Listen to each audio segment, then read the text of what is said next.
Attention nonprofits of Center County. CNET can help with your marketing needs. Twice a year, CNET offers PSA Days, a time when you can have an affordable, professional public service announcement video produced to fit your 21st century advertising needs. Choose your level of involvement. We can come to shoot video at the location of your choice, or you can provide us with images and language and come sit in while we edit. If you're too busy saving the world, leave all the work to our professional staff and simply give us guidance, feedback, and approval of the finished product. Choose a package that fits your needs. CNET's low pricing includes script support, graphics, professional video production, editing, and airtime for up to 1 year with the option to continue or make a new video at the end of the term. We have an easy, affordable solution for your nonprofit organization. Contact us today for more information at 814-238-5031.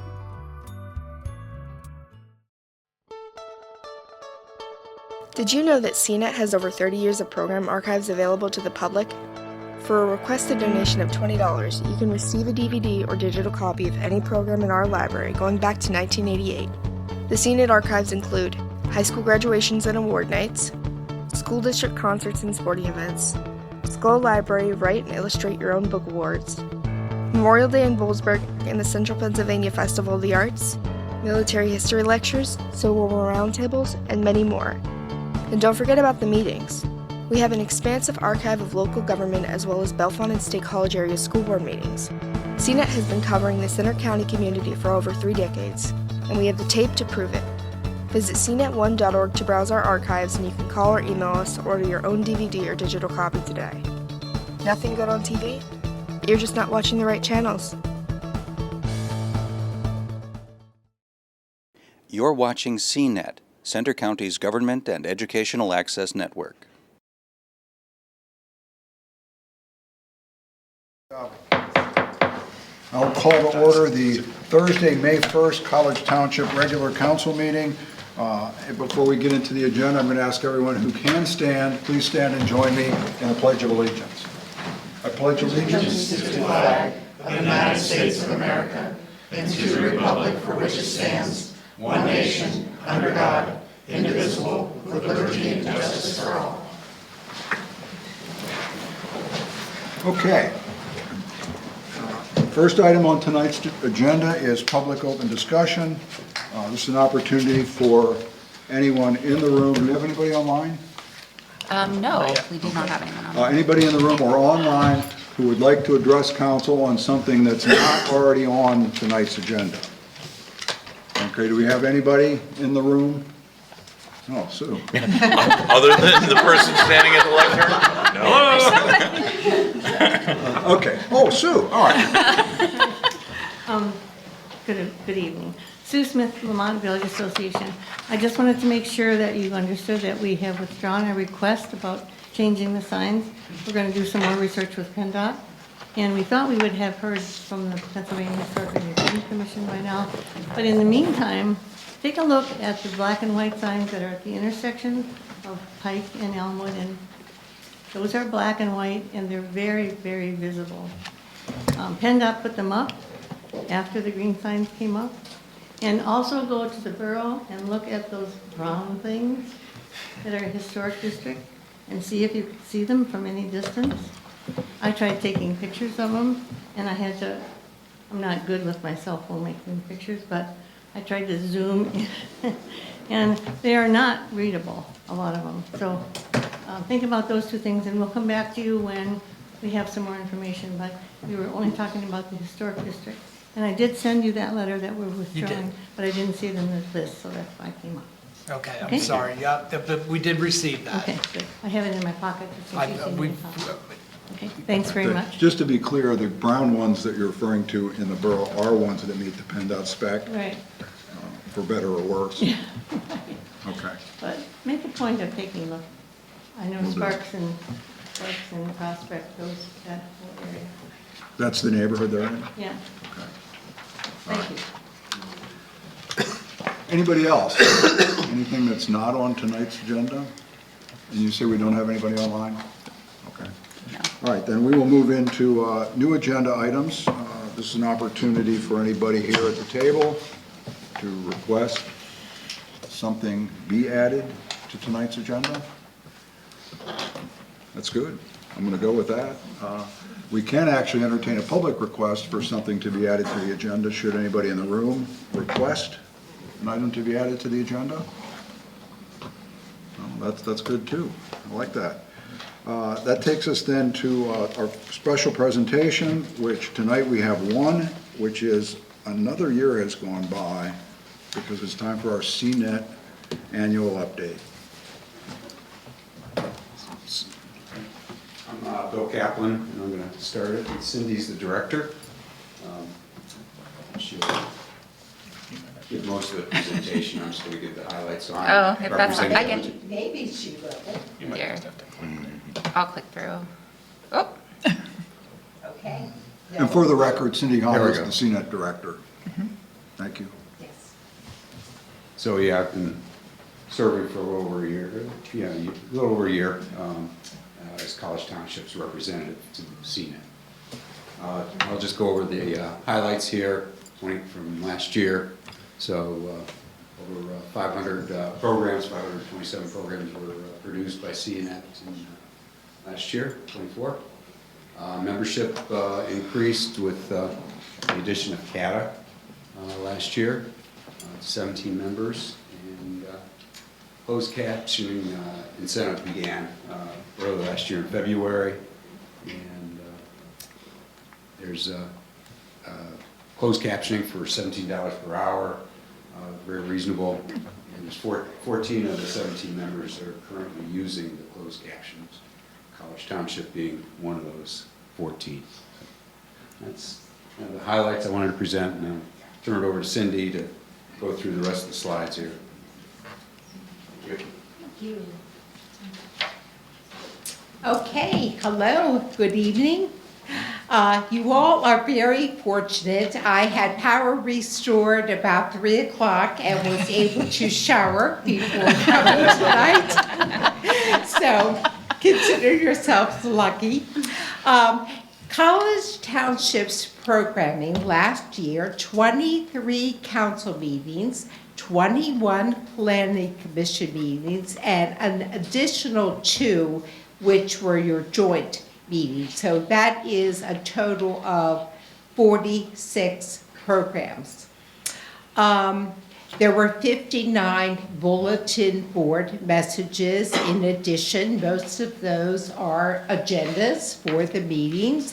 We value them at 1/10 of a program, so that's an additional 5.9 programs. If you do the math and add that all together, it's a grand total of 51.9. This is about 9.9, almost 10% of all of the programming by all of our members in 2024. Very close, well, it's up slightly from 2023, which was 9.2%, but still quite consistent from year to year. The graph shows you the last 5 years, 2020 through 2024, how the programming has gone up or down. Now, over those past 5 years, you're sponsoring just about 9.6% of all of our programming by all of our members, which was 9.52 in the previous 5 years. So that's important because our funding formula is based on a 5-year rolling average. So 2020 through 24 will determine your 26 CNET dues. This graph shows you all of the members. You can see that State College Borough is there at a little over 15%. They are the largest user of our services.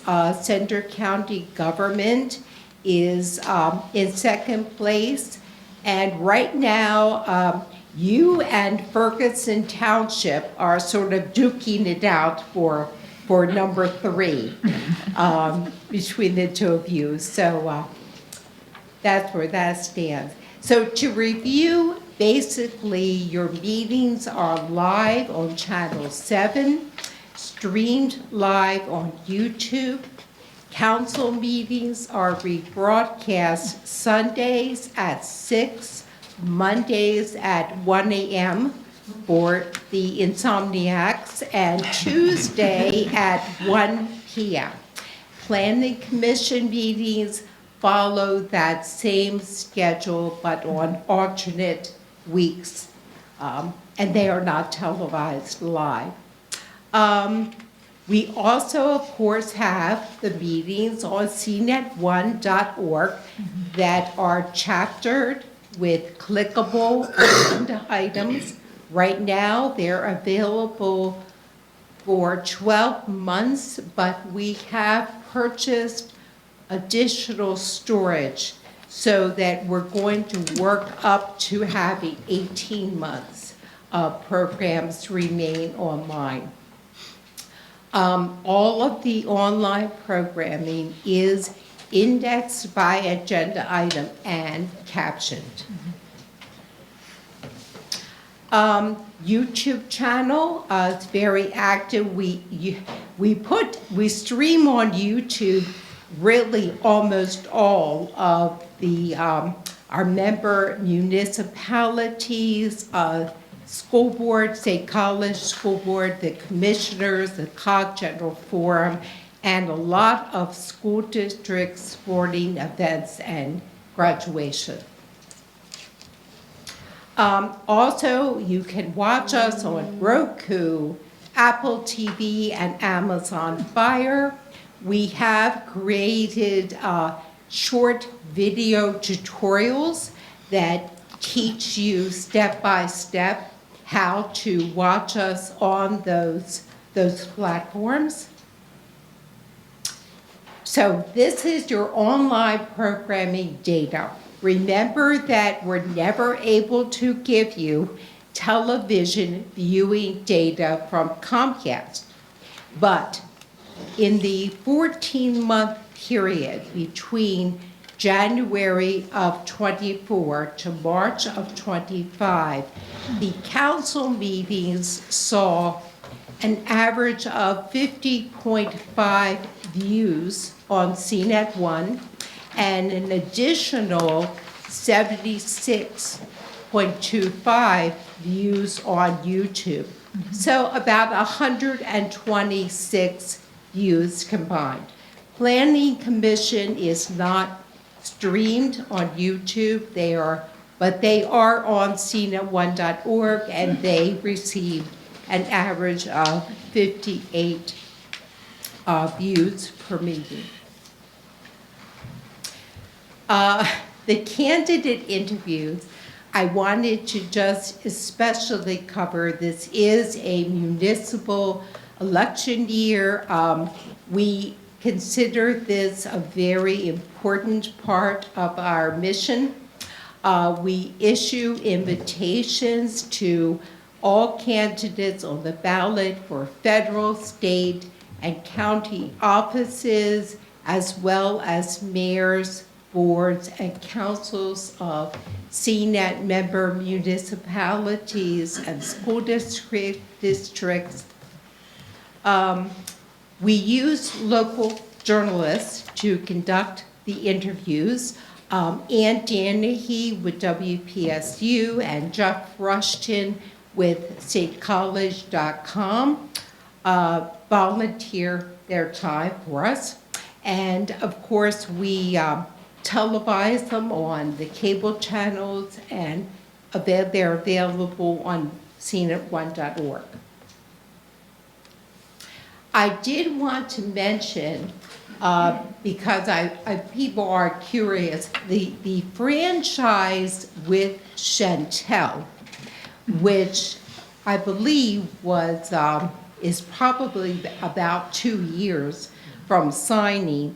I don't know if they have requested any construction permits within the borough, within the township, but they certainly are actively installing their fiber glow product in the borough. And so we are not seeing, I have not seen any advertisement to customers, but you know, it won't be long before Chantel will probably be active. CNET receives a capital grant each year from Chantel that is based upon population. And so the amount that College Township then forwards to CNET is $3,000. That is structured a little differently from the Comcast capital grant. Once Chantel is up and running and presumably has customers, it will be structured the same way. There will be a pay fee from them. So I think that's all we have. Questions for Cindy? Comments? Compliments? All welcome, right? Yeah, I can't give too many compliments, right? Yeah. Thank you so much. Yeah. Sure. Susan, Rich? Questions? Thank you. And I really appreciate the recordings of the Planning Commission and some of the council. I appreciate that they're chaptered, they're indexed, that I can find what I need to look back at. And I often do go back months at a time because sometimes something's been in discussions for months and months. So you make it really easy to find that. That's the easiest way to find the information. So thank you. That's true. And Mr. Kaplan, thank you for your service too. Yeah, no, it's a great service, and I really do appreciate it. And I appreciate the candidate interviews, having had one or two, but also being able to look at the candidates that might be coming onto council and seeing the interviews. They're very thoughtful. So thank you. Rich? Absolutely. All of that. Just to go on record, I'm hoping we're not going to do more meetings to get to number 3. Well, it's a good thing we don't pay by the hour, right? Yeah, right. Yeah. And just a reminder, we get our money's worth with COG pretty well too. We maximize that investment. The other thing that I took away, I was a little down. PC has higher average views. Matt, I think it's your jokes. It's keeping us up or down. I can't figure it out. But yeah, the chapter is wonderful. It's just what a tool. I've used it on so many different levels that it's just incredible, valuable to have available to us. So thank you. Good. I do have one last comment. Oh, no. I want to thank your crews. I want to thank the crews who patiently sit through the meetings with us and are always very professional and do a great job. So we appreciate them too. Yeah, Adam, go ahead. Yeah, I was just going to ask one question, Cindy, and that had to do with the closed captioning. How's that going? How well has it been received? Boy, I'll tell you, when closed captioning became available to us, I thought at the time that we would probably have, 3 or 4 of the larger members interested. I never thought we would have 14 of the 17. So everyone really has signed on. I think that $17 an hour is an irresistible charge to caption them. So it's going very well. That is done by AI. So it really is very little of our staff time, which is how it can be so inexpensive. That's wonderful. So, yeah. Great, good news. They've said it all. I want to throw one more thing on top, on the compliment pile. In addition to all of that, the turnaround. You've really spoiled us. I mean, we're talking sometimes like 48 hours or less.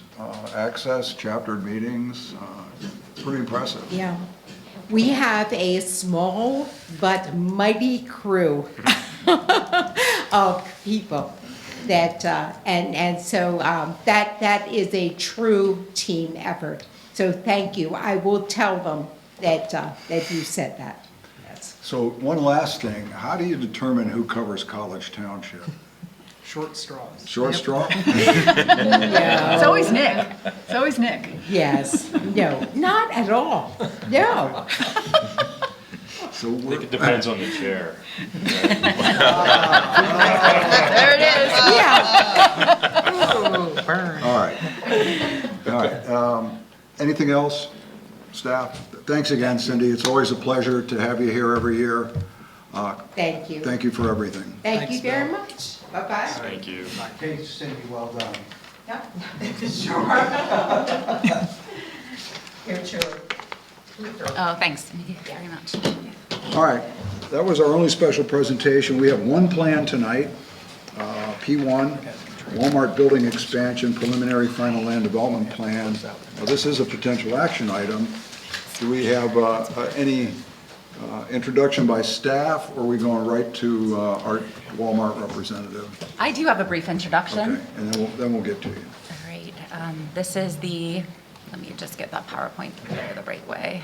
Okay, this is a preliminary final land development plan for Walmart on the Benner Pike. The address is 373 Benner Pike, tax parcel 192B93. The zoning district is general commercial, and the proposal is to construct a 3,440 square foot expansion of the existing Walmart store. You see the aerial there on the screen. Next, you'll see that where they're taking the existing area that is set aside for online orders and deliveries, and they're moving it to the other side of Walmart, and that is where they're building the 3,400 square foot expansion. That's going to be between Walmart and Sam's Club, just behind the garden center area there. They're also, with this plan, restriping some of the parking lot to make the paint a little bit brighter, and they're not changing much, but they're just, improving what's there, fixing some stop signs and so forth. And let's see. And then here's another overview of that side and what they're going to do. And you can see how the parking sort of is shifting from the grocery side of Walmart over to the pharmacy side of Walmart. I believe there's a representative here from Dewberry Engineering who will be able to answer any questions that staff can't answer for you. Okay. Yes, hi, my name is Michael Myers from Dewberry Engineering, representing the Walmart project.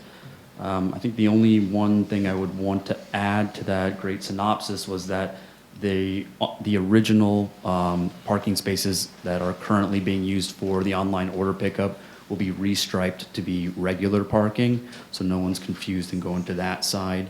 And then, yeah, like Lindsay had said, all these are going to be restriped and re-signed to be for the new proposed online order pickup area. But before we open up for questions, Planning Commission, anything come up that should be noted? No, it was pretty straightforward for the Planning Commission. And I believe one of the last meetings, Matt briefly overviewed what we discussed. They did make a recommendation that council approve this plan. Okay. Staff, anything else to add before we open up to council? Just refresh my recollection. I believe that this actually was part of the overall review. But one of the things I know that we had been working on had to do with easement areas. Those have all now been identified, correct? Yeah. As part of this particular plan. Yes, and that is a condition of approval that those easements are all identified on the property. Great, thank you.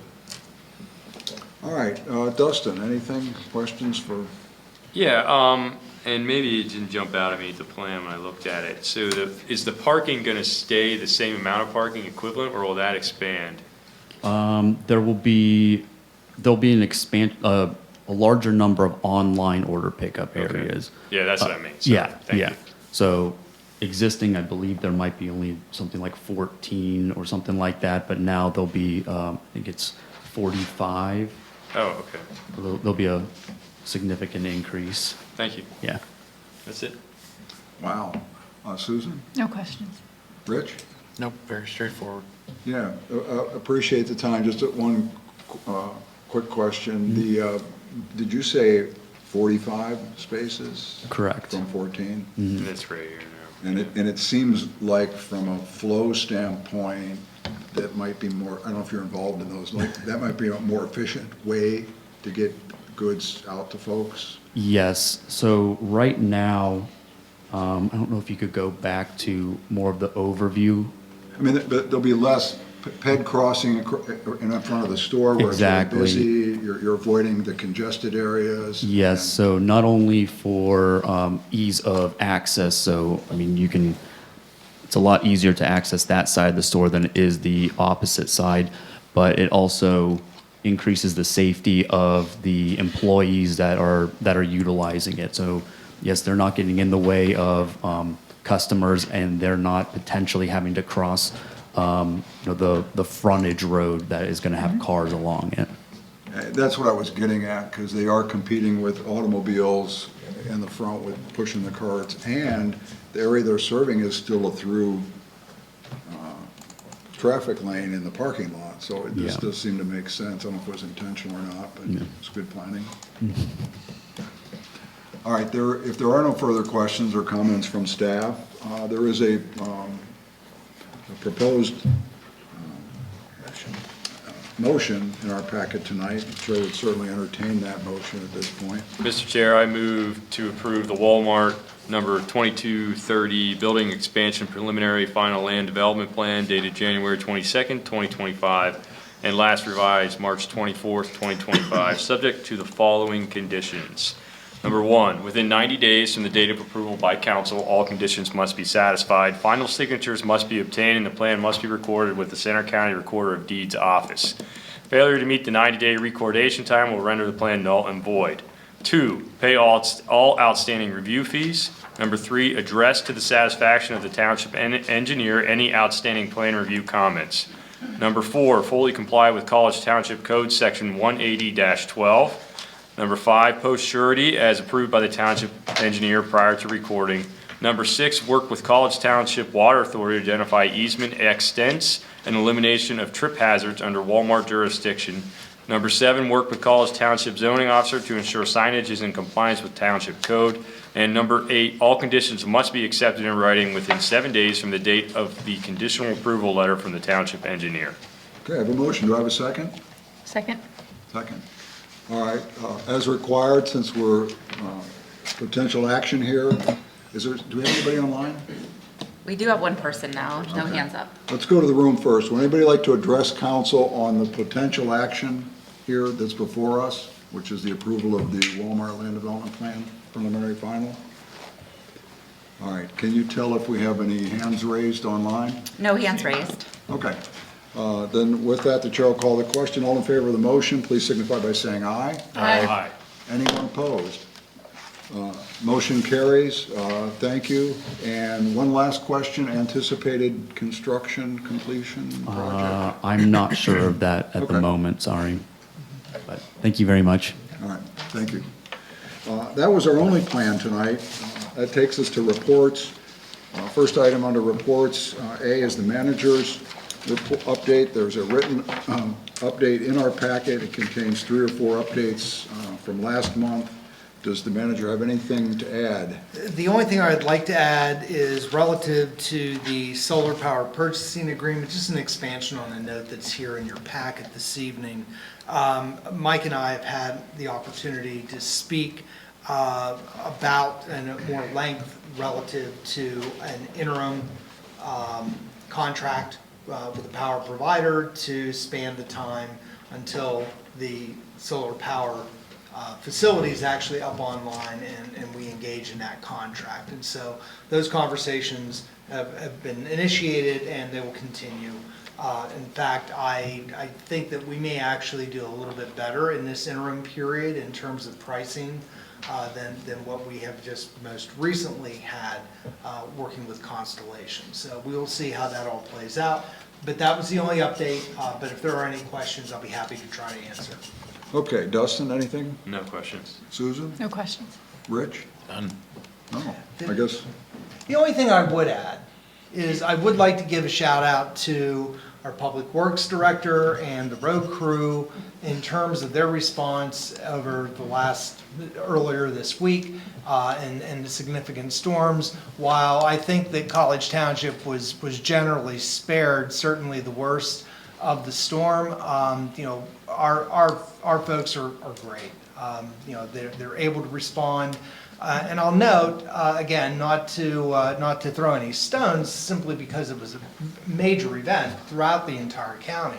But the county 911 system did not necessarily, was not able to handle the volume of calls. And as a result, some of the initial notifications that came through were handled a little, what's the right word? Unorthodox. Unorthodox is a perfect word. But the bottom line is the messages got through, they were conveyed, and Amy and the crew responded, and very pleased with all of that. And it's something we should be proud of. I just have a question to that. Yeah, so what's the proper thing to do, right, if I'm driving along and I do see a tree or something in the road from a storm like that? What is the best way to contact the township to ask that cleanup? But the best thing to do is to call 911. Okay. Typically, Or the 800 number if it's Or not an non-emergency. emergency. You can do the non-emergency 800 number. Okay. yeah. Typically, our crews are usually end up being dispatched from 911. Right. But because of the volume of calls from throughout the county, that particular part of the system wasn't operational for a while. So that's the 800 number for That's the non-emergency. Yeah. But That's if the you police station number. No, that actually, No. Yeah. at the 911 center, you have two numbers. You have 911, the typical, well-known emergency number.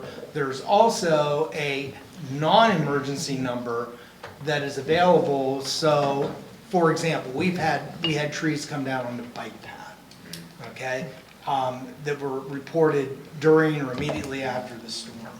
That in and of itself, because it's on the bike path, isn't necessarily an emergency, but it's something that people need to be aware of.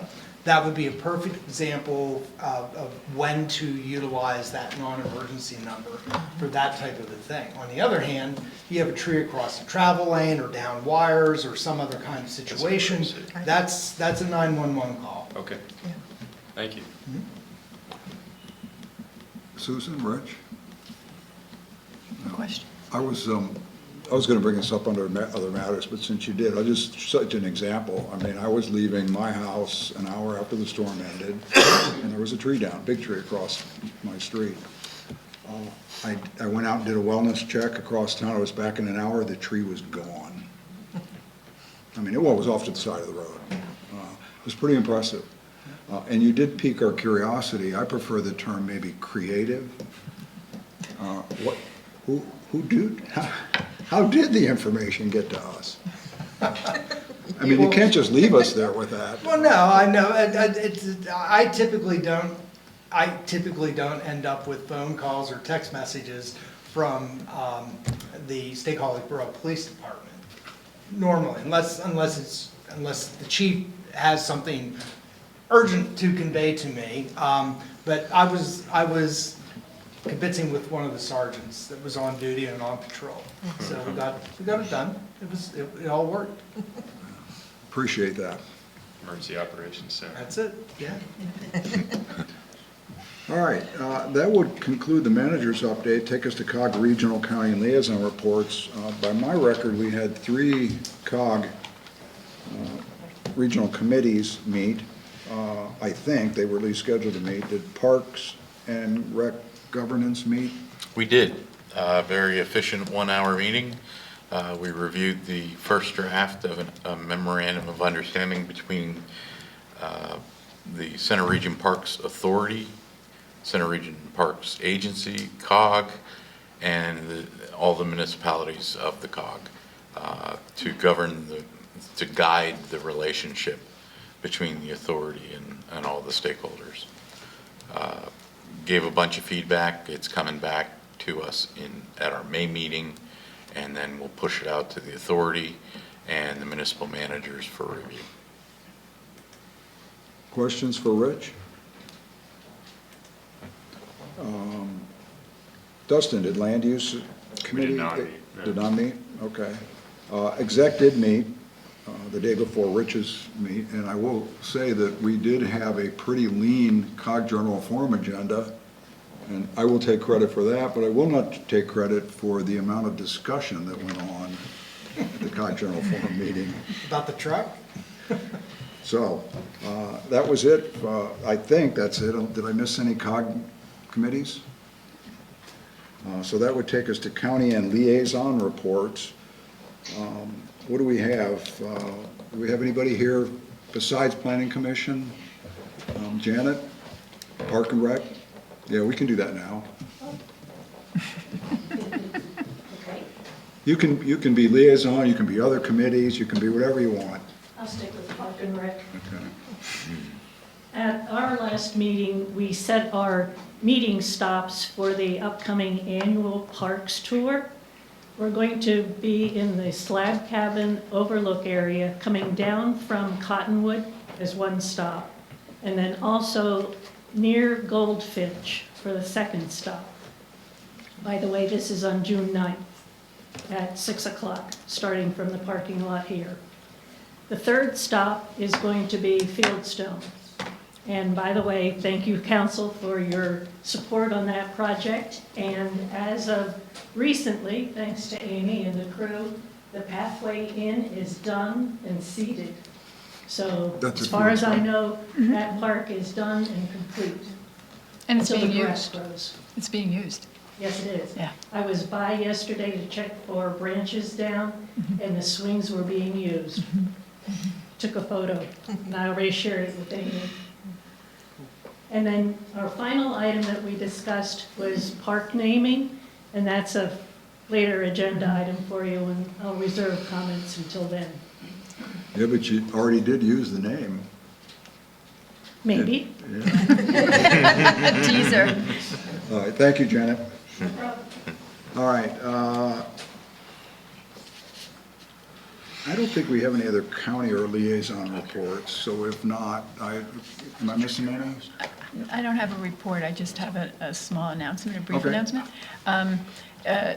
The Alpha is having an open house on Saturday, May 10th, from 11 a.m., I believe, till 3 p.m., and that's at the station downtown, and that is open to the community to learn more about what Alpha does, especially this week. It might be a good time to go down and show support for them as well.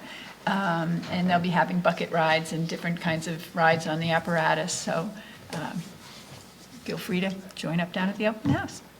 Yeah, thank you. That reminded me, I should have noted that the MPO was notified, and I think all elected officials were notified of the scheduled PennDOT, the second public building meeting to be held Thursday, May 8th, starting at 4 o'clock at the Wyndham. This is where they're going to unveil the choice. You know, they previously had narrowed it down to three alternatives for the remaining piece of the State College Area Connector. So everyone's invited. 4 o'clock till probably about 8 or 9. I don't know that they'll have a formal presentation. They may. I haven't seen an agenda yet. But there'll be plenty of opportunity to look at sketches and ask questions. All right, that would take us then to staff, PC, other committee reports. Why don't we start off with PC? I think we're owed something from last night, so I'm kind of anxiously waiting. Yeah, I'm Matt Fenton, I'm the liaison for the PC. We haven't met since the last of your meetings. I did on Tuesday night attend a Center Region Planning Commission training session, and the meeting went pretty well. I asked the moderator a question, and her response was, "You're from college, right?" And the power went out. So I don't know what you read into that, but staff was clever enough to get some bicycle lights and put all around the table. It was a little eerie though, looking at the moderator, and the glow off their laptop was like illuminating their face. This sort of for you, Adam, our Susquehanna 150th anniversary is coming up. And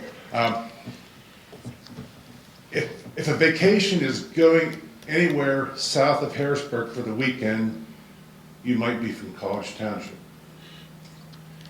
If you know, and this happened to me, I hit a deer down in the Monroeville Mall. If you know several people who have hit several deer, you might be from College Township. Thank you. All right. Jeff Foxworthy better watch out. That's right, that's right. All right, thanks, Matt. Anything to update us on the 150th? I can tell you that the timeline committee met yesterday. We spent an hour and a half going through various facts and figures at College Township, and essentially, while all College Township history is important, there's work to be done with a 6 or 7 page list of various events. We're trying to create a short list and a more robust long list as well. So lots of interesting facts. Ron Smith is involved and engaged in that, and Mary Sorensen are just a few of the people that are engaged there on that particular committee. So that continues to move forward. Preparations for the barn dance. I know that Lindsay is on that particular subcommittee. So Lindsay, if there's anything that you know about that you might want to speak to, that would be great. Well, we're meeting again at the Marsh on May 8th, just to meet, kind of set the stage for what we're going to do. We have we're looking for some yard games, Jenga, cornhole, some things like that we can do in the hour leading up to the dance. Sort of a family friendly. We're going to decorate handkerchiefs, and you can wear them if you want to, just to kind of dance around. And there's also a list of us folks on the committee who will be there setting up and tearing down. So other than that, it's coming up and it's exciting. The only other thing that I can report is that Katie and I have basically put most of the finishing, but not all the finishing touches on the other event that's going to be part of the 150th, which is a fairly significant expansion of our College Township Night at the Spikes. And we've been working with Scott Walker, the general manager there, to put that package together. And I think it's going to be a lot of fun for our residents and really for all folks in the area. So that's coming up on August 9th. August 9th. That's a Saturday, August 9th. So, and then there are preparations that will need to be made. Once we got to get the barn dance kind of under our belt, I think, and then once that kind of comes and goes, there'll be preparations for the event that's going to be held in the Village Green in Lamont, and that is in September. Yeah. Okay. That's great. Any questions for Lindsay or Adam? I have one from a friend. Are dancing skills required to attend the barn? Okay. No, it's called contra dancing. So when they're yelling out or calling out the dance moves, they're telling you, they're kind of instructing you on what to do. So you don't really have to have any square dancing knowledge, or you can just come and they'll tell you what to do and just have fun doing it. There's a lot of stomping. You'll be fine. Well, I was asking for a friend. I'll pass that information on.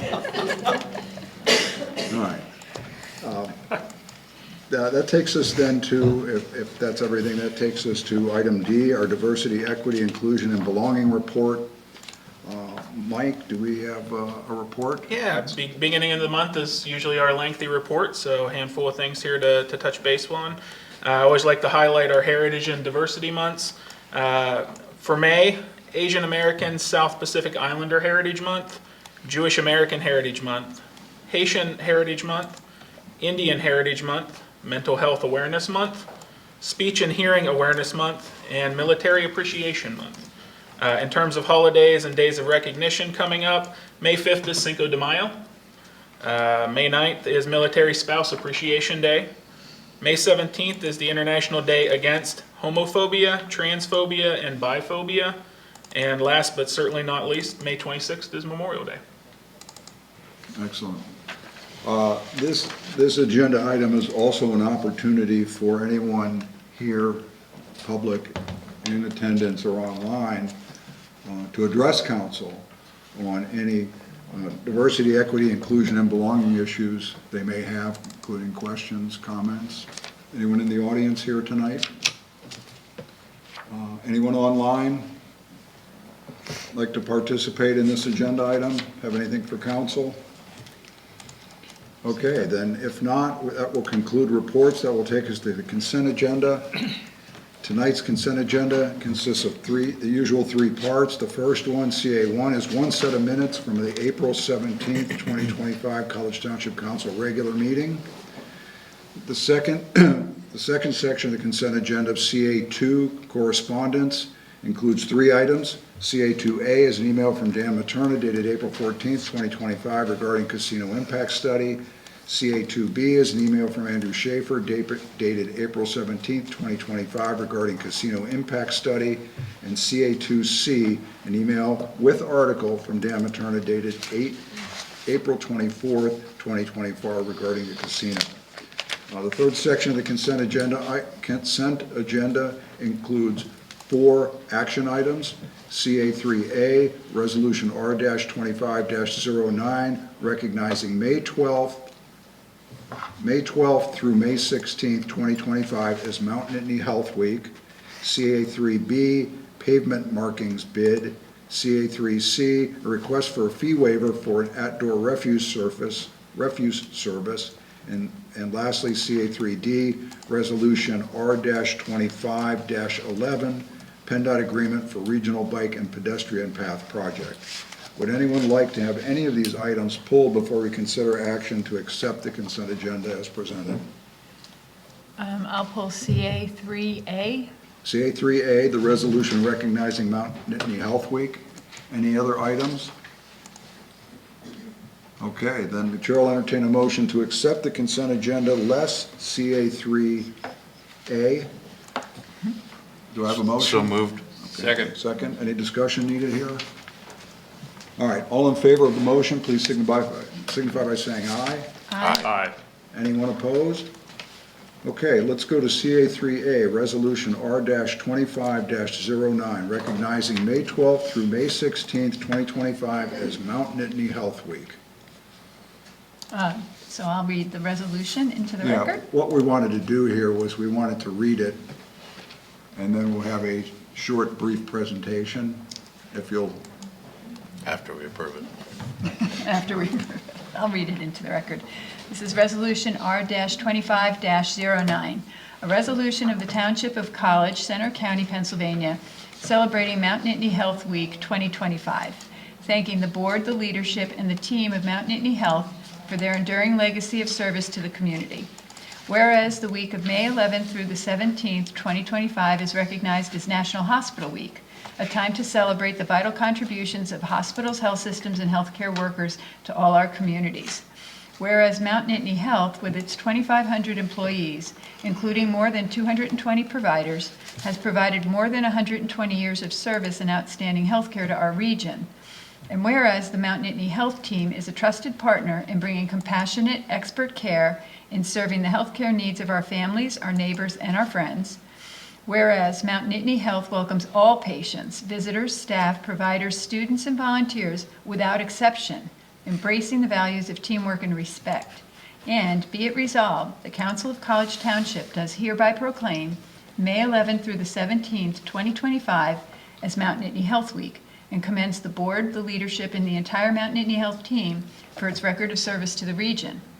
Be it further resolved that an authenticated copy of this resolution, signed by the Township College Chair, be provided to Mount Nittany Health. This resolution, duly adopted this first day of May 2025 by College Township Council, Center County, Pennsylvania.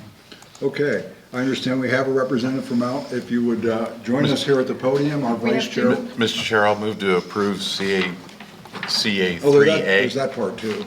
All right, all in favor of the resolution as presented, please signify by saying aye. Aye.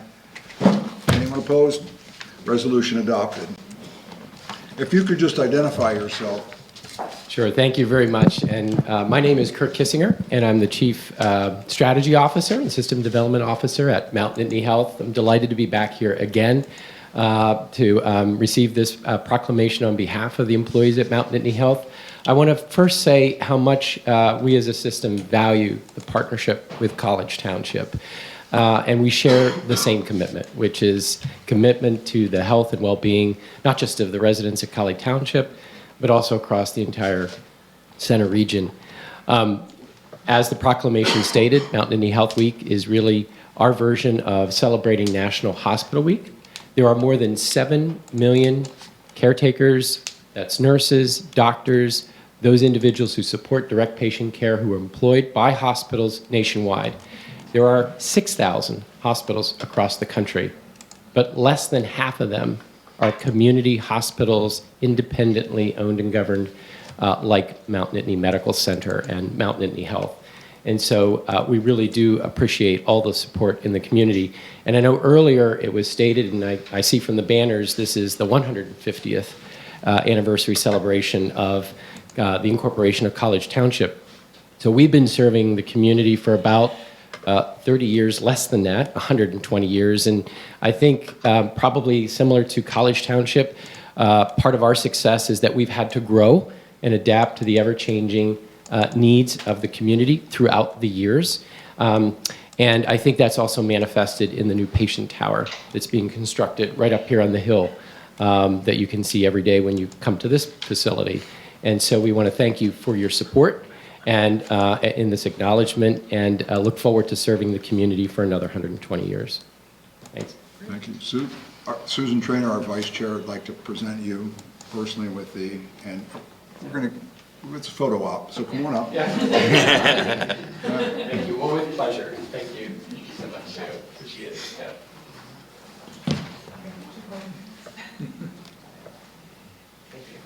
Look, not yet, not yet. But wait.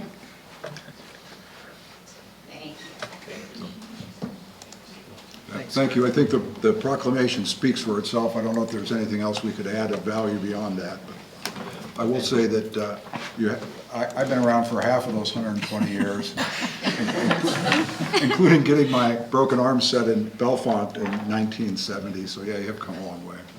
Well, and I think I've worked for Mount Nittany for 25% of those 120 years. Oh boy. Anybody else? No. 25%, whoa. Thank you. Thanks, Kurt. Thanks, Kurt. All right. Now, I don't think we really need to take action to accept that because we adopted it, right? We did adopt, yeah. I think So we don't have to add that back in and reaction on that consent agenda? Yep. No, you do. All right. Good enough. All right. That concludes the consent agenda. That takes us to old business. Tonight we have 2 items under old business. The first of which is OB1, the Casino Impact Study Proposal. This is a potential action item. But before we consider action, we have a memo in our packet, and I believe staff is prepared to provide a quick overview of the memo, including the recommendation from the RFQ subcommittee. Yep. Is that correct? Yeah. Who's going to lead us off here, Mike? I'll lead off here at this point. So tonight's kind of the culmination of a pretty long process that started with the development of the RFQ and walked it through a pretty robust selection process, review of the proposals that were submitted, and led us to tonight and through negotiations with the preferred consultant. So as you recall, back in November of 2024, College Township issued their request for qualification seeking a consultant to perform an independent Category 4 mini casino local impact report for the Nittany Mall Casino. That report is aimed to evaluate potential social, demographic, and economic impacts that the new casino would have on the township and the larger region. It'll also consider the full findings that came from the original impact study, the 2021 study done by eConsult. A couple things that I wanted to highlight in the presentation. As you recall, going back a ways, there was no requirement for College Township to commission a second impact study, but council made the decision to do so really based on 2 factors.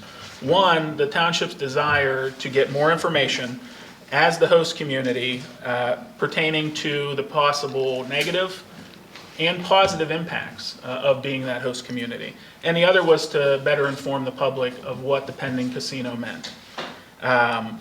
We'll remind everybody that the primary audience for this study is council, and it's also staff, current and future. And again, we're looking for it to provide a relevant and accurate assessment of those impacts.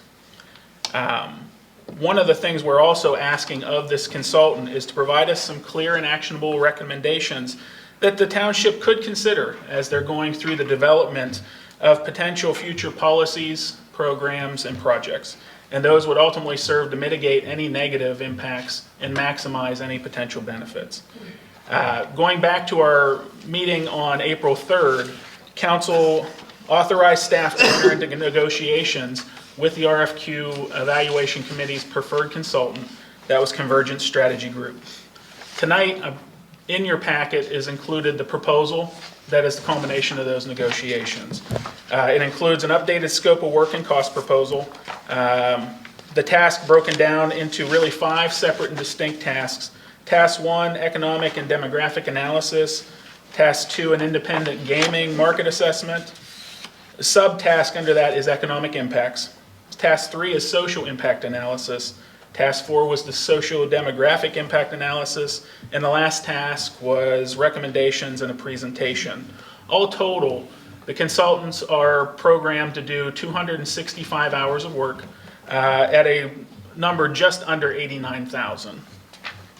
Just breaking that out in a little bit more detail, Convergence Strategies Group's proposal is consistent with the anticipated tasks that were outlined in the RFQ and met the expectations of the members of the evaluation committee. The proposed project schedule is now 16 weeks. I think at the last meeting I mentioned 14, and that's the result of a little bit of a scope expansion. That said, it does set the study to be completed by or before the end of September 2025, which is well ahead of the casino opening, and also is important for the township in terms of its own planning processes related to budgeting for future years. In addition to the professional tasks and time associated with it, there were some direct expenses also in the proposal. Those are estimated about $4,100, bringing the total anticipated project cost to just under $94,000, which is again within the budgeted amount that council put forward in their 2025 budget. Convergence does request a retainer of 30% of the professional total, or $26,633. To allow them to commence and proceed with work. One of the things that was highlighted that we did ask of them throughout this process was give us their answer to can they remain impartial and in their approach to doing this. Ultimately, you're looking for an unvarnished study that shows negatives and positives, whatever they may be. And they have provided an explanation of how they would approach that in their program of work. We also asked for clarification on any past relationships they had with any of the parties involved with the Nittany Casino. Based on what they provided us as part of their overall proposal, it was the opinion of the RFQ's evaluation subcommittee that Convergence Strategy Group is a well-qualified and also prepared to conduct an impartial assessment of the potential impacts from the Nittany Casino. In addition, based on the disclosure of their past relationships, it was found that there were no direct conflicts of interest that would preclude them from advancing this study.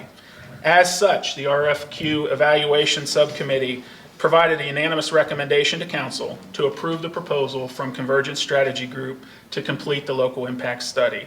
The requested action tonight reflects that recommendation. Council should go ahead and obviously review and provide staff with any feedback that you have on the proposal.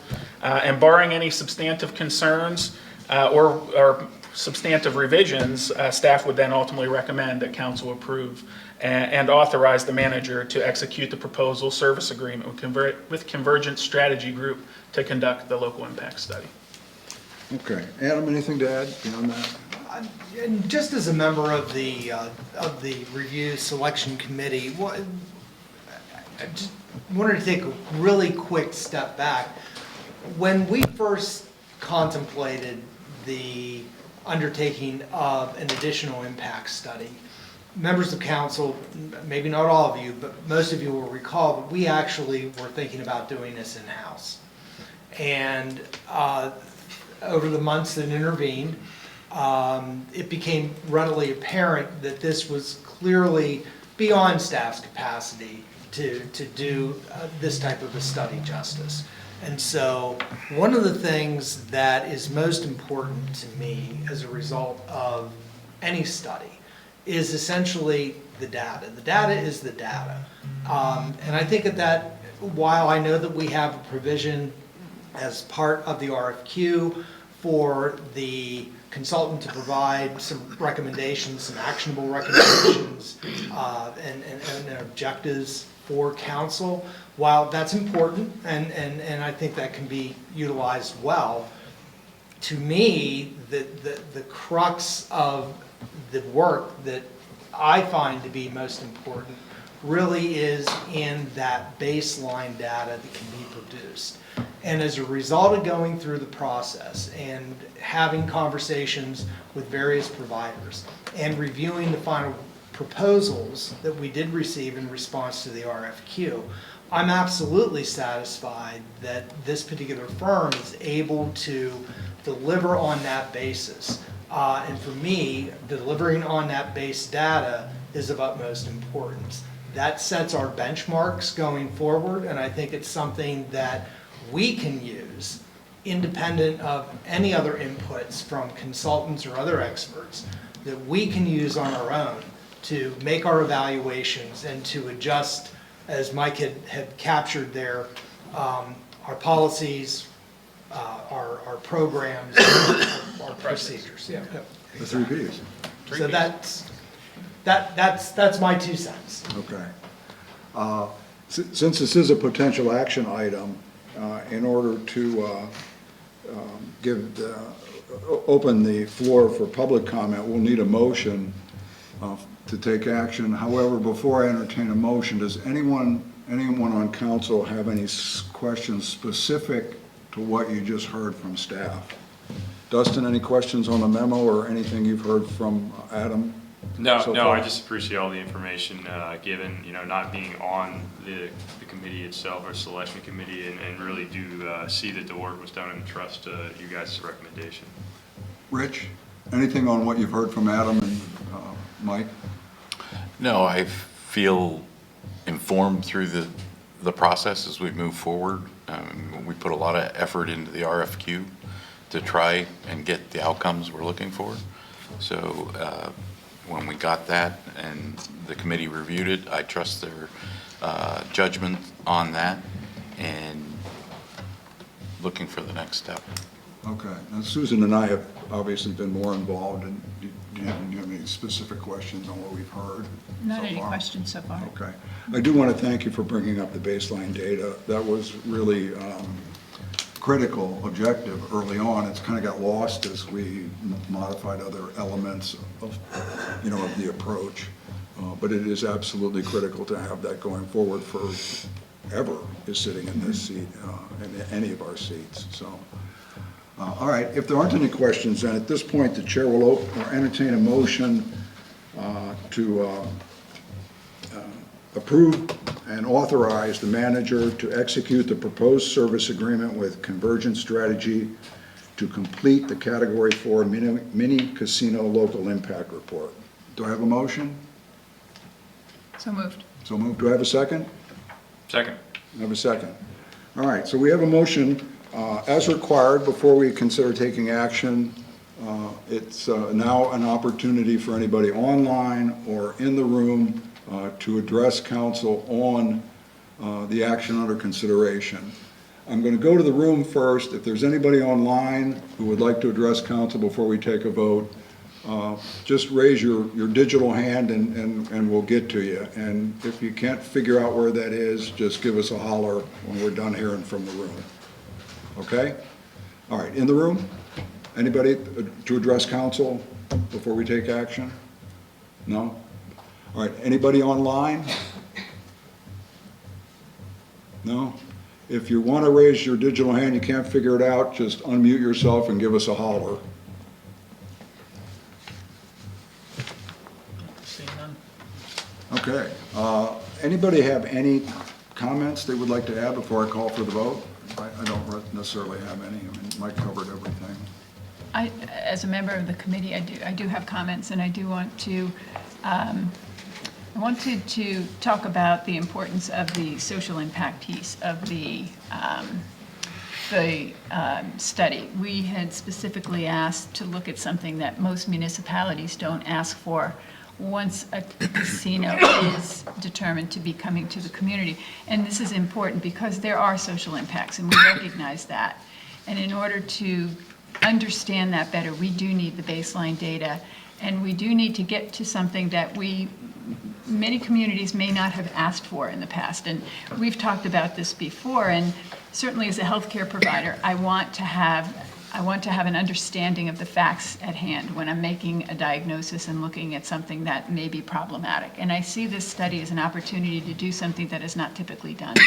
And so I've been glad to be part of the process in making the decision to do and work with Convergence. And they have been very receptive to our request to modify the proposal as we've moved forward, and we've learned more about what we need to do. Yeah. Thank you for those comments. Since we went down that road, I should offer, as also being on this subcommittee, that I really appreciated what Susan brought to the subcommittee. Obviously, her background was critical as we moved through this. So much so that in our last conference call, we actually, I guess at my insistence, expanded the scope. We scope crept a little bit. In order to add some more hours to the social impact and socio-demographic impact, because honestly, that was really what was driving a lot of this, because that was the feedback we were getting from the community. And to staff's credit and council's credit, I want to give credit where it's due. We listened, we engaged, and we incorporated those requests and comments into this. So between the comments we got, Susan's passion and expertise in that area, I think we were able to craft something that hopefully will give us the data that Adam was referring to, allow us to move forward. So, anything else before the chair calls a question? Nothing? Okay. All in favor of the motion as presented, please signify by saying aye. Aye. Aye. Anyone opposed? Motion carries unanimously. Manager is now authorized to move forward with the proposed agreement. That concludes our first old business item, and that takes us to our second old business item, OV2, the 2025 PSATS resolutions and nominations. Again, another action item. But before I consider a motion, we do have maybe, a brief update on the changes from the last meeting? Sure. At the last meeting, we did review this list. What's before you tonight, just to recap it quickly, the various resolutions that are proposed to be voted on by the general body of the Pennsylvania State Association of Township Supervisors at their upcoming training and annual conference session, which actually occurs beginning of next week, essentially sets the agenda for the PSATS organization overall. And these resolutions are generated from county associations as well as the various standing committees that reside at PSATS. And this year, there's not quite as many resolutions as we typically deal with, but we wanted to take a little extra time from first reviewing these at our last meeting to go back through and make sure that we understood them and to address any issues or concerns. I was asked to review those and to bring anything of concern or importance to your attention. There was nothing in my review of the balance of the resolutions that we had not talked about at our last meeting that I feel is really important to bring forward to council or draw attention to this evening. That's not to say that these resolutions aren't in and of themselves important, but there was nothing that, the recommendations from the resolutions committee seemed to be very much in concert with the positions that council has taken on these items over time. So there was nothing out of the ordinary that I saw to bring to council's attention this evening. Susan, you are a voting delegate. Anything? I had only one question on Resolution 25-09. That PSAT seek legislation to create a solar impact fee for municipalities that host commercial solar facilities. So I wasn't sure what that fee means, where that comes from, and who it's being paid to, or who it's being paid from. Hopefully we'll hear a little bit more Okay. about that during the voting session. Yeah. But I can surmise, Mhm. and that has to do with the fact that while these solar complexes, these solar arrays, take up a significant amount of real estate and acreage in some cases, those are not treated as taxable improvements. And as a result, a municipality could be the host to an exceptionally large array. And that, given the amount of property that might be involved in one of these things, whereas they might otherwise anticipate generating some property tax revenue as a result of having a large-scale operation in that area, that is not necessarily the case. That's not necessarily what happens.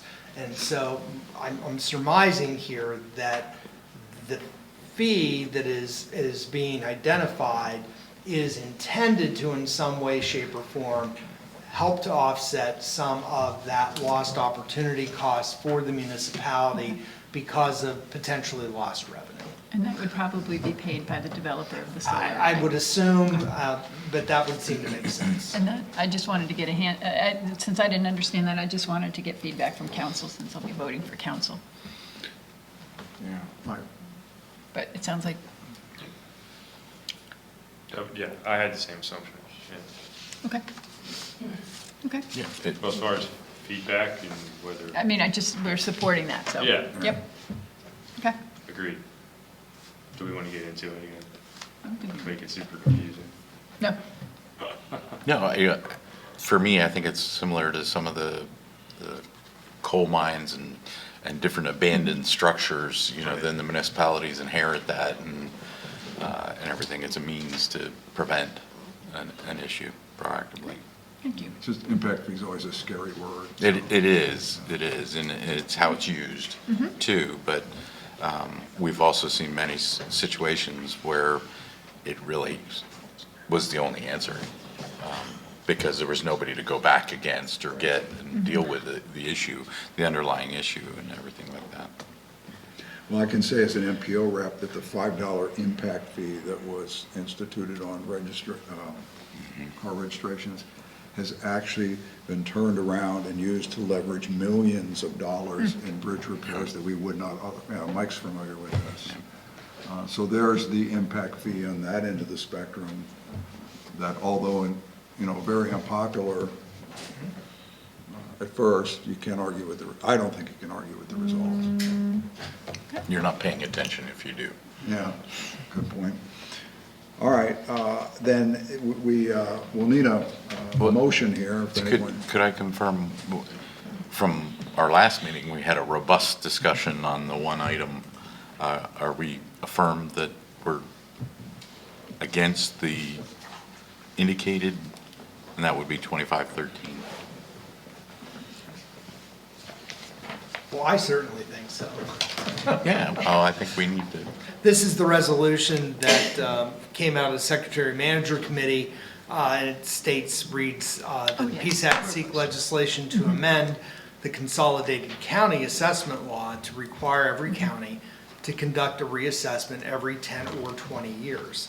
And the committee opposed that recommendation, or that resolution that came from the Secretary Manager Committee, And the reason for the opposition was that the committee felt that this was not a township issue and did not want to place an unfunded mandate on another local government. I'm sorry, I chuckle every time I read that. You have to, yeah, because it ultimately does. And the irony of it for me when I read it is then I read 2511.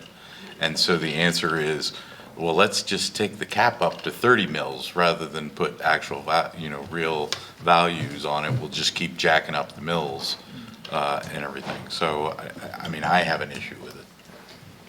Yeah, so, yeah, as far as against the opposition, right? Yes, I don't share that view. I don't. I know I wasn't here last time, but I did agree on that discussion. Well, that makes it simpler, if I understand correctly. We oppose the opposition. Why do they add the committee? We're not in support of not supporting. Yeah. The language is. Why do they do that? I mean, maybe I'll ask after that. Oh, you mean why does the resolutions committee? Yeah, why do they put their support or opposition to it? Because everybody votes on it anyhow. Well, the way that the bylaws are structured, Yeah. these recommended resolutions need to be reviewed, and they're reviewed by that resolutions committee, and that resolutions committee opinion on those I mean, they're really kind of the gatekeeper in terms But of. they still all go to the vote. They still all go to the vote. Yeah. And we have seen circumstances where the resolutions committee for PSATs has been outvoted, either whether it's support or opposition of their original position that they've taken. So the membership has the ability to make its will known. Yeah. Make our will known, Sue. I will oppose the opposition. I will not support the not support. That's right. It remains to be seen whether or not members of the Secretary-Manager Committee will actually raise a floor challenge to this and actually work to try to introduce it back to the floor. So I will support the floor challenge by opposing the opposition. Oh. It's always interesting seeing the process they use each year, but I mean, it could be vote. We could support it. The vote from the floor is we support it, but I doubt it. Yeah. All right, do we need action on this? Is that what Unless Susan feels that she needs some kind of formal action, I wouldn't necessarily recommend action. Our votes are going to be amongst the 2,400 other votes that are going to be cast. I don't feel that we have to stake out a specific position. Okay, that's great, because that would then conclude old business and take us to our only new business item tonight, The one that has summary. if I'm correct. In the title. Wow, we moved so fast that we caught Lindsay off guard. Well, she's gonna put up the map just Okay. to help I'll visualize. talk slowly. This is item number NB1, Overlook renaming. We may have got a little bit of a tease earlier tonight, but now's the formal presentation, right? Right. So nearly 4 years ago, through the Aspen Heights development process, the township was conveyed 4.59 acres of quote-unquote parkland, and really haven't done much with it since then, and we really kind of thought it needed to have a name. So Parks and Rec earlier in the year tackled this and came up with a thought. And while I was trying to put something together for council, I started to do a little bit more research and realized that the picture was a little bigger than I thought it was, because I was not here for the previous iterations of my wonderfully rudimentary colored with highlighters map. But it does paint the picture. And I'll real quickly just show you what, mostly for everybody else's sake, that the township has in its possession claim to the purple or the blue and the little purple hatching, and there's a reason why they are separated. The yellow is an actual meet and bounds easement along the stream, that being Slab Cabin. The orange is an access easement down from Cottonwood. And then, of course, the green hatching is the new parkland, roughly, just, so that puts it all together. So the only piece of the puzzle that the township does not have is the green highlighted, directly in the center of the map. That is, there's development plans that indicate that that would be offered as future parkland when any development occurs in what is listed as Lot 1. And I'm assuming that was back with the Jack Mitchell days. It has since been sold, so I don't know that we will, get the green anytime soon. That being said, when I presented this to Parks and Rec and we had the discussion, we started to realize that we really do have, a good portion of that area, and that new parkland is really just adjacent to it. So the recommendation kind of comes down to, instead of, in the blue that's highlighted there was originally deemed Slab Cabin Overlook Park because it is associated with the 4 lots that are adjacent to Branch Road, known as the Slab Cabin Overlook subdivision. So the Parks and Rec agreed and made motion or a recommendation to council to name the newly acquired park Slab Cabin Overlook as well. And that way it kind of keeps it together, in hopes that if we ever are able to get the green position or the green highlighted area, we would have one full complete park named the same. And I also, just so everybody knows, I put the proximity to Shamrock Park on here based on our mapping, and it really is just about as close. Unfortunately, there's no direct link or obvious or a dedicated link, but it is relatively close if you wanted to see. That being said, that's my presentation. We're hoping you concur that Parks and Rec's recommendation to name the newly no-name park the Slab Cabin Overlook. All right, questions for Amy or additional comment from staff? No? I mean, if you needed history, we could get into it, but I don't know that anybody needs that. I gotta fill this coffee cup up.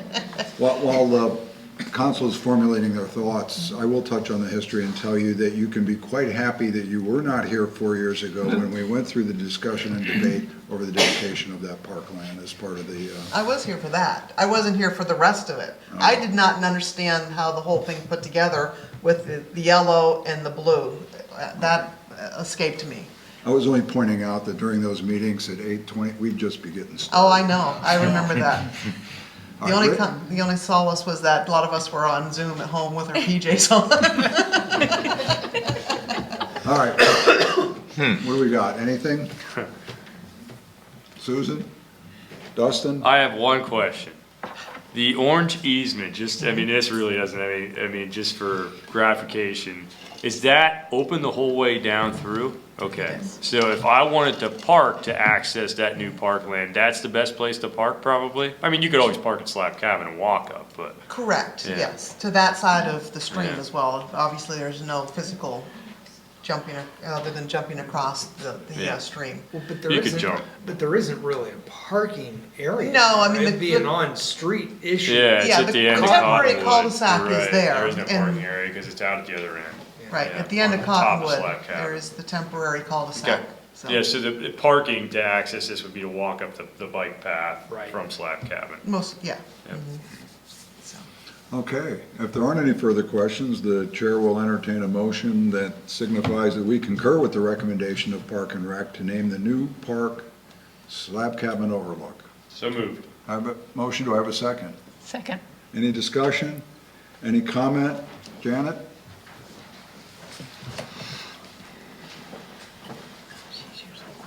This took a lot shorter time period than our 2 meetings and all the hours that Amy put into putting that together. One of those hours was spent with me. So you're to be commended for your understanding of this issue.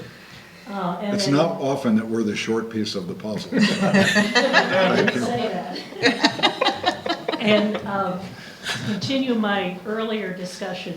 The reason for the 2 visits to the overlook is to come down from Cottonwood, where they will park, and not have to put on our waders to cross the stream and climb up the hill to get to the new parkland. And so that's why the second stop on our tour is going to be parking off of Goldfinch. and walking over to the bike path and looking at the new parkland area. And while we're there, Amy has consented to bring along tools to look at possible future locations of amenities. Possible amenities, but not limited to benches, bike racks, garbage cans, fencing or some sort of barrier on the hill. Who knows? We'll look at the site when we're there with Amy's help. Hey, Janet, since you brought that up, who maintains those benches that are currently along that stretch of the bike path? I think there's two between there and Puddintown. They would be ours. Okay, the township. And I think one trash can, two benches. Yes, yeah. Because they're actually in the park, right? Yeah. Well, yeah. Well, I do believe we have some, like, we have a trash can right outside here off of the bike path, where the picnic table is, right below. Yeah, those types of things. There's also some mutt mitt Yeah. types of things as well. Yeah, for the dog. At various intervals along the bike path. Right. Those are ours. Those are ours, yes. Questions, comments for Janet while she has the floor? All right. Zip line, that's it. I'm sorry. A zip line, just consider a zip line. Okay. Amenities. Well, get I've across the considered up That's at, right. You have the Concrete easement, you Canyon, go up there's a from trail Cottonwood down. down over to the other side. Yeah, there you go. All right, well, thank you, Janet. We have a motion on the floor. There isn't any other questions? Chair will call the question. All in favor, please signify by saying aye. Aye. Anyone opposed? Motion carried. Is our renaming effective immediately? 5 days. Yeah. That was, Yes. that was a joke. All right. That concludes new business. That takes us to staff informatives. Anything that staff needs to inform us further on S1, or if not, questions from council on S1?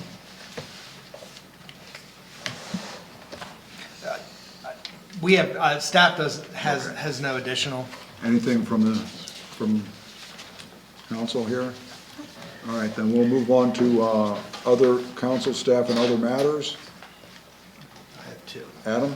Yes. At our last meeting, we had received correspondence from the Fourth Fest Committee, and I was asked to go back and to identify our expenditures in support of that function, that festival, over the last several years. And I'm reporting on that tonight. In 2023, council had appropriated $2,500 as funds to the Fourth Fest.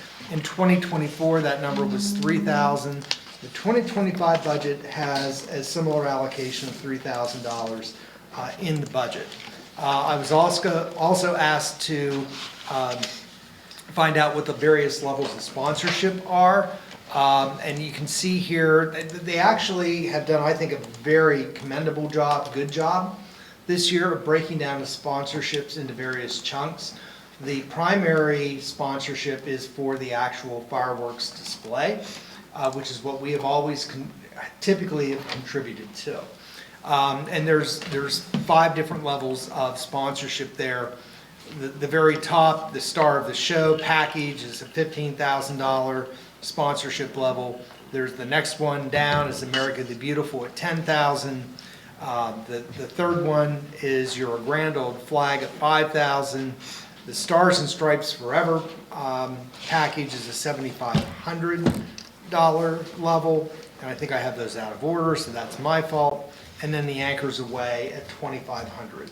Each of those packages comes with a set number of various VIP viewing tickets and things like that.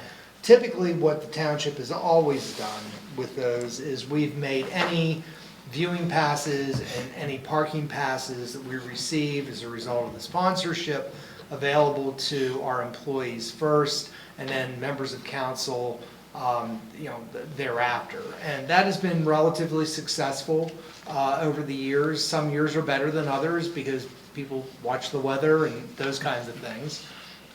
But that basically is the main show sponsorships. They also, for this year, they've broken down some of the other packages. There are sponsorships for the community square, for the Firecracker 4K, for the car show, and also for the parade. And those range from a low of $500 through $5,000 sponsorship levels for each of those. So those are kind of the range and the universe of choices that council may have relative to any contribution toward the Fourth Fest. Okay, so some direction tonight would probably be helpful. Anyone have any thoughts, suggestions? You said the budget was 3,000, right? That's what we have in the budget this year. So then the 2,500 and then 500 towards something else that's on there? Yeah. I mean, that's just my thoughts, I don't know. Others? Rich, Susan? That's been a suggestion, sounds good to me. I think this is a great year to up our game. Okay. That 150, you know, so. If is that it? Because I would tend to agree with Rich if there was a year to do that. We're kind of in between the two sponsorship levels, given where we're at with our celebration. But more importantly, if staff and employees use them and find value in them, I'm certainly open to spending a little more to support that. You know, we're kind of in between the two right now. We could we could take that extra 500, put it towards the next level. Would it be 5,500 or would it could just? If we're looking at sponsoring the actual main event, which I think is what council is typically, or not, which is what you have typically done in the past. We're presently at 3,000 and we're between the 2,500 level sponsorship and the $5,000 sponsorship level at $3,000. This is the first year that we've had any option. We could stay at 2,500 and then apply another 500 to one of the other sponsorship opportunities. It's the first time that has been made available to us. Well, there appears to be support for at least continuing, and we've heard suggestions maybe if there's value to the staff and employees, supporting that, particularly this year. We've had a good year. Any objection to that? No, and I'd also throw that those folks have been historically open to some negotiation to, you know, find the best value for the dollars. So if there's don't get stuck on what's on that piece of paper if you think there's something that would benefit the staff or the community better. So we're empowering the manager to negotiate the best deal he can on behalf of his staff and employees. Is that what I'm hearing? Yep. Yep. Well, I just want to clarify, I mean, were you also suggesting an option to increase the budget amount, though? Which would take action from us, right? Right. Yeah. Well, it's in your discretionary, but yeah, we would Yeah. probably support it.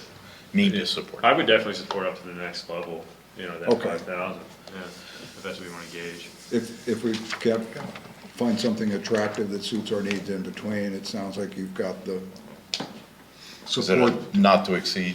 Is that what we're kind of saying? Yeah, sure. without having to come back to general forum. I was just gonna say, now there it is, not to exceed. Not to exceed. Are you sure you have enough in there? Yeah, we're good. Do we want to do it as a percentage? Oh, that was bad, sorry. Okay. Number two? I believe I have marching orders, not to exceed 5,000 and see what we can come up with. Yeah. I see Fortunately, it's I know not- the president this year, or the chair this year, so I can have a conversation with that individual. And you said you had a second item? Yeah, the second item was simply the reminder about PSATs getting underway this Sunday. I know that Susan is going to be down a day early, actually, to attend a TEMA training. TEMA training. Yes, that's right, emergency management. Emergency management. Yes. So she'll get a little head start on us. But unfortunately, this year, we're not all in the same place. 4 members of council are at the lodge. and then the balance of us are kind of split between two other places. That said, one of the things, I know that we already have worked out some arrangements. There is the grassroots function, I believe, is Monday night, which is the opportunity at the lodge to actually meet and have conversations with our state elected officials. So that is an opportunity on Monday night, and we'll coordinate various transportation, because some of us will either need to find our way to the lodge or take the bus transportation that is available as well. So I would encourage each of you to share your cell phones numbers amongst each other, so that you can stay in contact, and we'll coordinate from there. In the past, that grassroots had required an RSVP, and then they had a cutoff. Yeah, I don't think they do that anymore. Okay. I don't have it in front of me, so I'm not sure. I looked to see about registering. I couldn't find anything. That's good. Pam Robb had emailed me and said we should register. So They had done that, especially whenever they actually used to go to the Capitol, and buses would go to the Capitol, and they did require kind of advanced registration for that. Since they've moved it to the lodge, it's been better attended, it's less chaotic and hectic, and it seems to have worked out better for the elected officials as well. Anything else? I do want to very briefly, if you're done, I want to give a shout out to our public works staff. I have been approached by several residents and myself included, observed a lot of street tree maintenance and repair and replacement going on. And I know we were talking about just what went on the storm damage, on top of that storm damage. I've just been approached by several residents who are very appreciative of the work that's already been done this spring to remove, and in some cases even replace, street trees that have kind of been in the queue for a few years. Very impressive. And I know that they're doing this in between other things.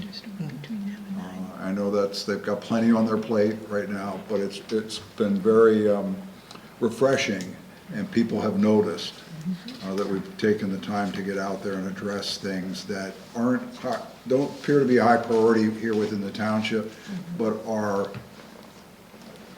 they are with the residents, because they have to look at them or deal with them every day. So Quality of life. what's that? Quality of life. Yeah. So yeah, on behalf of everyone who's approached me, thank you. I'll pass that along. Job well done there. Anybody else? Okay, then I guess we're at that point where the chair entertains a motion to adjourn. So moved. And I think I heard a second from the right. Second. Okay, we're adjourned.